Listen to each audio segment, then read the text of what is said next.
baru teman-teman ya, AHY, SBY, Anies Baswedan bertemu di acara Halal Bihalal. Wow, ini menggemparkan sekali. Bagaimana ceritanya? Yuk kita simak video ini sampai habis.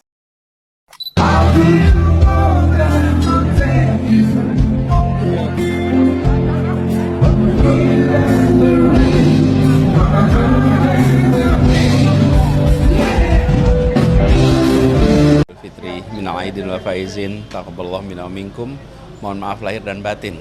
Dan alhamdulillah siang hari ini ada open house di rumah Pak Surya Paloh dan berjumpa dengan begitu banyak, menjalin silaturahmi, dan ini adalah sebuah tradisi yang khas bangsa Nusantara Indonesia, di mana 1 Syawal ditandai dengan saling bermaaf-maafan, menjalin silaturahmi, dan banyak pihak yang mungkin kesibukan selama setahun belum tentu jumpa, dengan ada halal bihalal, dengan open house, tersambungan kembali. Senang sekali bisa hadir bersama di sini, dan Pak Surya Paloh sehat, Ibu juga sehat, mudah-mudahan terus sehat, panjang umur, dimudahkan semua urusannya. Selempangnya keren loh. Tulisannya apa? Duta Inspirasi. Duta Inspirasi. Jadi kita semua harus bisa jadi duta inspirasi. Kalau boleh saya dorong dikit lagi. Menginspirasi itu bagus, tapi menggerakkan itu jauh lebih bagus. Ya. Jadi dorong dikit lagi nih. Jadi supaya yang kita lakukan adalah membuat menjadi bergerak. Dan kalau itu terjadi, dampaknya dahsyat. Jadi nggak apa-apa, lebih rendah hati daripada duta menggerakkan. Kemana-mana tanya udah menggerakkan apa aja mas? Udah berat itu Anda nanti. Tapi begitulah kira-kira pesannya. Makasih. Nah, pertanyaannya gini, langkah apa yang diambil untuk tumbuhkan rasa kepemilikan pada bangsa ini? Teman-teman, this is a good question. Kenapa saya istilahkan good question? Karena inilah yang menjadi hulu untuk membangkitkan sebuah gerakan.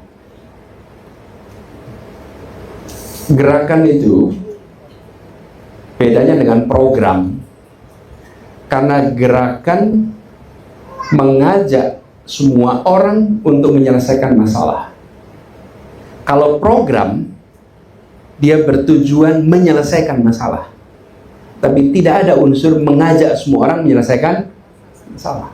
Tapi kalau gerakan tidak, di dalam program tidak ada gerakan, tapi di dalam gerakan ada program. Karena itu yang perlu dibangun adalah gerakan bagaimana orang mau bergerak kalau dia merasa memiliki atas apa yang sedang jadi masalah. Atas apa yang sedang jadi masalah. Rasa kepemilikan itu menjadi penting. Tanpa rasa kepemilikan, Anda tidak akan bergerak untuk melakukan sesuatu. Di tempat kos-kosan, ada motor berjajar banyak. Di tempat parkiran itu, berjajar banyak. Semua motor berdebu. Ketika Anda mau membersihkan motor, Anda bersihkan motor Anda sendiri atau semua motor yang ada di situ? Kenapa? Iya, karena Anda merasa memiliki atas motor Anda. Yang sebelah bukan punya saya. Benar nggak teman-teman? Sehingga Anda nggak merasa perlu untuk membersihkan. Nah, di Republik ini banyak masalah. Karena itu rasa memiliki harus jadi kesadaran. Sadarkan itu. Sehingga setiap Anda melihat sesuatu yang tidak sesuai pun, Anda mau coba bergerak. Saya beri contoh. Di sini ada Kali Ciliwung nih, dekat tempat kita nih. Itu banyak anak-anak main di tepi Kali Ciliwung. Ada jalan inspeksi. Kenapa main di situ? Oh, ada mobil juga lalu-lalang di situ. Kalau lagi anak-anak kecil main, ya, dan ada mobil lalu lalang, dan sampingnya ada sungai, risikonya tinggi apa tidak? Tinggi. Kalau kita punya rasa memiliki, maka kita akan memandang mereka seperti adik saya sendiri. Kalau yang lagi lari-lari di situ adik Anda, kira-kira apa yang Anda kerjakan? Jangan main di sini. Risikonya besar, bukan? bisa ketabrak mobil, bisa kecebur sungai. Tapi ketika Anda lewat dan lihat ada anak-anak, Anda tegur tidak mereka? Enggak, bukan adik saya, bukan kemenakan saya, bukan apa-apanya saya. Sehingga ya saya cuma lihat aja, itu anak-anak orang tuanya gimana sih, dibiarin main. Tapi kalau kita punya rasa memiliki, apa yang terjadi? Disapa, nak, kalian jangan main di sini, main di sebelah sana aja. Nanti bisa keserempet, nanti bisa kecemplung. Betul nggak teman-teman?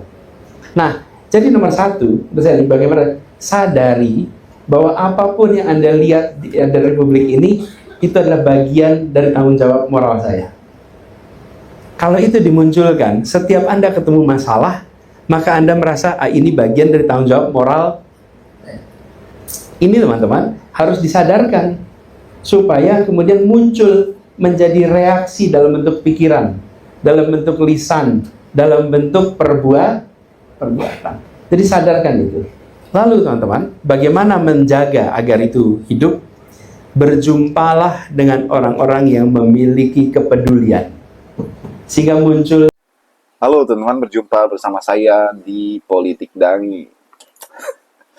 Terbaru ya, ini terbaru teman-teman ya. Jadi nggak ada yang mengatakan ini video lama lagi ya. Sebab ya gini teman-teman, AHY, Anies, SBY ya bertemu di acara halal bil halal Idul Fitri kemarin. Wow, ini sangat luar biasa teman-teman. Sebuah momen, sebuah hal yang sangat-sangat menggemparkan ya, sebuah hal yang sangat-sangat membuat kita terkejut teman-teman ya, ketika seorang Anies Baswedan ya bertemu dengan AHY ya.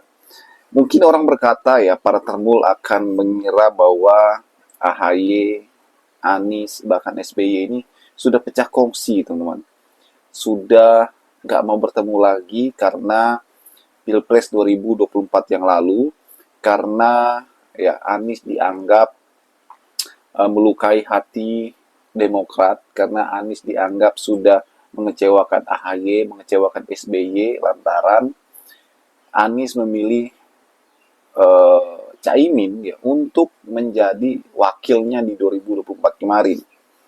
Ternyata kita salah teman-teman ya. Justru ya walaupun kejadian itu sudah berlalu ya, seperti yang saya duga dari awal ya, memang analisis saya ini politik itu tidak ada kawan yang abadi, tidak ada musuh yang abadi teman-teman. Semuanya itu demi kepentingan ya. Nah, kali ini kepentingannya adalah Pilpres 2029 ya. Siapa bersama dengan siapa, siapa yang berduet dengan siapa. Kita sudah tahu Prabowo sangat mungkin menutup kemungkinan ya orang-orang untuk mendampingi dirinya kecuali Gibran teman-teman, ya kan? Makanya Jokowi selalu mengatakan dan menekan ya, Pragib 2 periode ya, Prabowo Gibran 2 periode, dan ini menutup celah bagi AHY. Artinya AHY betul-betul sudah tidak ada harapan untuk mendampingi Prabowo teman-teman.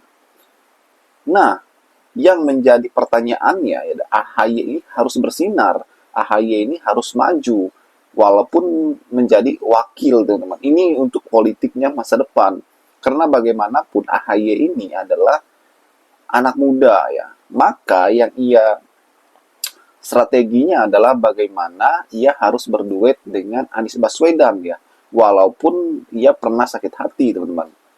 Dan sakit hati itu ya seperti saya katakan tadi, semua itu akan berlalu oleh kedewasaan politik. Bagaimana menurut kalian?